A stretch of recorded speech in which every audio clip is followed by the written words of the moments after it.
السلام عليكم متتبعي القناة الأوفياء، نتمنى ان شاء الله تكونوا في احسن الاحوال يا ربي. وقبل ما نبدا هذا الفيديو نتمنى تدعموا القناة بلايك واشتراك بطبيعة الحال فضلا وليس امرا. شكرا لكم على الدعم المستمر للقناة. واليوم جيت نبشركم بان الانفلونسرز المسمات هذا نسيت سميتها يا ربي تفكرني في الشهادة، مريم أسد. تعرفوا أنها صديقة رجاء بالمير وعمر بالمير.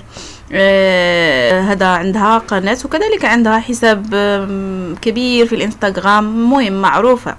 اليوم إن شاء الله ولدت بنية جميلة ما شاء الله، وأطلقت عليها اسم غنى، اسم مميز تبارك الله ما شاء الله.